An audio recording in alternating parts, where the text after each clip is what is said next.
नमस्कार दोस्तों, आप सुन रहे हैं मेरी कहानी मेरी जुबानी। सुबह होते ही हर कमरे से एक कप कड़क चाय की ऑर्डर आ ही जाती है। राकेश आवाज़ देता है, सुधा एक कप कड़क चाय हो जाए।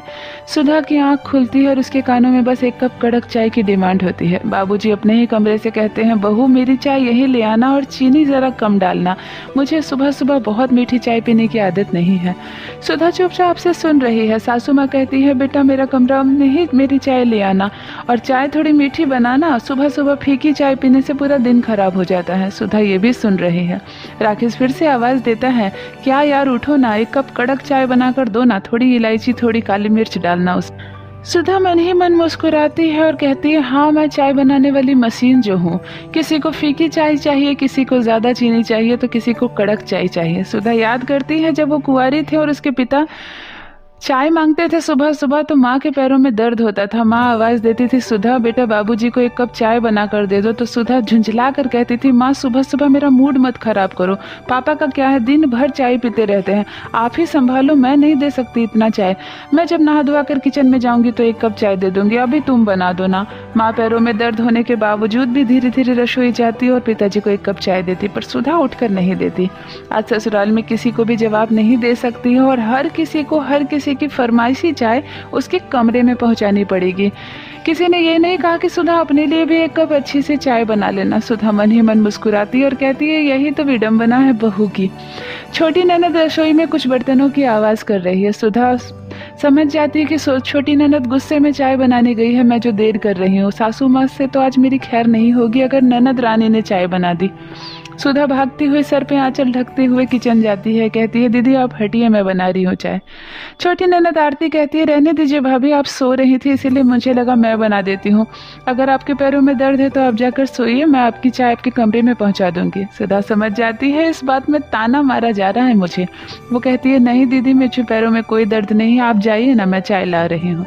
छोटी ननद थोड़ी सी बर्तनों को खनकाते हुए वहाँ से पैर पटक कर निकल जाती है और अपने कमरे में जाकर वहीं से आवाज़ देती है, भाभी मेरी चाय और कुछ नमकीन मेरे कमरे में ही ला देना। सुधा एक एक करके 4 बार चाय बनाती है। बाबूजी की फीकी चाय बनाने के बाद हटा लेती है एक कप और उसमें से थोड़ी सी चीनी मिलाकर थोड़ी माँ को मीठी चाय देती है। पति के लिए अलग से चाय चढ़ाती है जो बहुत ही कड़क होनी चाहिए। तेज पत्ते, काली मिर्च और इलायची डालकर पूरा खौलाया जाता है उस चाय को और तब जाकर बनती है पतिदेव की 1 कप कड़क चाय। लेकिन एक बात है, राकेश को सुबह सुबह 1 कप कड़क चाय जो मिल जाए पूरा दिन सुधा का अच्छा हो जाता है। राकेश पूरा दिन सुधा के पीछे पीछे घूमता है, जो सुधा कहती है वो मानता है राकेश, जो चीज़ मांगती है वो ला कर देता है।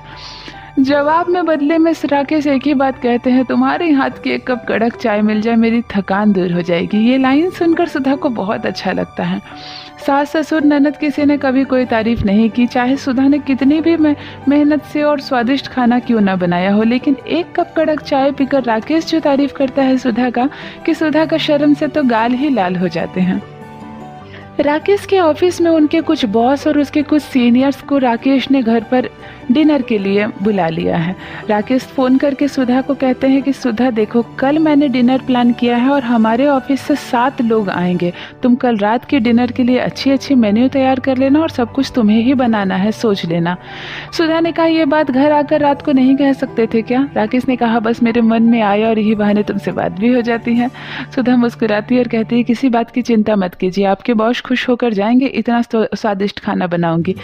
राकेश अगले शाम जब आता है घर तो सुधा कहती है, सुनिए जी, कल ऑफिस के लोग आ रहे हैं, मैं ही सामने रहूंगी, सबको डिनर करवाऊंगी, मेरे पास एक अच्छी साड़ी नहीं है, मैंने एक बहुत अच्छी साड़ी स्टोर में देख रखी है, मुझे वो लेकर दो ना। राकेश मुस्कुराने लगता है और कहता है, मेरी जान 1 कप गरम गरम कड़क चाय बना कर लाओ और साड़ी की जो कीमत है वो मुझसे ले जाओ और तुम कल खरीद लेना। सुधा बहुत खुश हो जाती है, तुरंत भागकर किचन जाती है और 1 कप गरम चाय बना कर लाती है राकेश के लिए। राकेश चाय पीते हैं और कहते हैं, कितना कीमत है साड़ी की? सुधा कहती है, बस 2000, कीमत तो 1800 ही है, इसीलिए 2000 देने से हो जाएगी। राकेश अपने पर्स से 2000 रुपये निकालकर सुधा को देते हैं और कहते हैं, कल दिन में जाकर तुम साड़ी ले आना, क्योंकि शाम से तुम डिनर बनाने में बिजी हो जाओगी। सुधा बहुत खुश होती है, मन में यही सोचती है कि 1 कप कड़क चाय मैं क्या देती हूँ, मेरे पति पर तो मेरा जादू ही चल जाता है। अगले दिन तुरंत सुबह स्टोर खुलते ही 11 बजे सुधा जाकर वो साड़ी ले आती है और बहुत ही मन में खुश होती है। शाम से ही वो साड़ी पहनकर तैयार हो जाती है और डिनर बनाने लगती है सुधा। सभी लोगों की पसंद का ख्याल रखा जाता है। राकेश ने कुछ ना कुछ सबकी पसंद के बारे में बताया है। सुधा बहुत किस्म के डिशेस बनाती है, खाने में मीठा भी बनाती है, नमकीन भी बनाती है, वेज के साथ नॉन वेज भी बनाती है। सारे डिनर की तैयारी हो गई है और 7 बजे ही सभी लोग घर में आ गए हैं। सभी बाकी के सदस्य अपने अपने कमरे में हैं और एक एक करके आके सभी मिलकर अपने अपने कमरे में चले जाते हैं। बस सुधा रसोई में रहती है और बीच बीच में आया करती है। राकेश कहते हैं सबको कि सर मेरी पत्नी के हाथ का 1 कप कड़क चाय पीकर देखिए, मूड फ्रेश हो जाएगा। सब लोग कहते हैं हाँ भाभी जी 1 कप चाय हो जाए, वैसे भी आज बहुत थकावट है, हम लोग ऑफिस से ही इधर चले आए हैं। सुधा जाती है और सबके लिए चाय बनाती है। जैसा पति को कड़क चाय बनाकर देती है वैसा ही सबके लिए बनाकर लाती है। सभी चाय की पहली चुस्की लेते ही हैरान रह जाते हैं कि ये तो हमारे ऑफिस के सामने जो कड़क चाय वाला है उससे भी अच्छी चाय है। सभी कहने लगते हैं राकेश को, यू आर लकी मैन, तुम्हें तो ऐसी चाय रोज पीने को मिलती होगी। राकेश मुस्कुराते हुए सुधा की तरफ एक नज़र भर देखता है। सुधा शर्म से आंखें नीचे कर लेती है। सुधा को ऐसा अहम होता है अपने ऊपर कि मैं बहुत खुशनसीब हूँ जो राकेश जैसे पति मुझे मिले हैं। आज इतने लोगों के सामने मेरी चाय की तारीफ़ करके मेरा सम्मान बढ़ा रहे हैं। चाय की सच में सबने बहुत तारीफ़ की। उसके बाद थोड़ी देर के बाद सुधा कहती है डिनर तैयार है और ठंडी हो जाएगी, आप लोग खा लीजिए। सबको सर्व किया जाता है डिनर और सुधा बहुत ही प्रेम से आदर से सबको डिनर करवाती है। डिनर के बाद सभी घर जाने लगते हैं और सुधा की और राकेश की खूब तारीफ होती है। सभी राकेश को कहते हैं राकेश तुम बहुत लकी हो, ऐसी पत्नी बहुत किस्मत से मिलती है। इतना स्वादिष्ट खाना भाभी जी हमने कभी नहीं खाया था, और हाँ आपके हाथ की कड़क चाय पीने के लिए हम फिर आएंगे। सुधा कहती है जरूर आइएगा भाई साहब, मैं हमेशा कहूँगी कि जब आप लोगों को कड़क चाय पीनी हो इनके साथ आप लोग आ जाया कीजिएगा। राकेश को बहुत खुशी होती है। सुधा ने बहुत ही अच्छे स्वभाव और व्यवहार के साथ सबके साथ ट्रीट की और सच में इसका नतीजा ये होता है कि राकेश की कुछ ही दिनों के बाद प्रमोशन हो जाती है। राकेश सुधा को बहुत थैंक यू कहता है कि यार तुम्हारे हाथ की चाय ने तो कमाल कर दी। सुधा अपने ऊपर बहुत मुस्कुराती है और बहुत उसे खुशी होती है कि मैं चलो इस लायक तो हूँ, घर में कोई तो मुझे कीमत नहीं लगाता, पर मेरे हाथ की कड़क चाय ने आज मेरे पति को प्रमोशन दिला दिया। तो ये थी दोस्तों एक पति पत्नी की एक साधारण सी कहानी जिसमें 1 कप कड़क चाय की वजह से पति का प्यार मिलता है पत्नी को। आशा करती हूँ दोस्तों ये कहानी आपको अच्छी लगी होगी।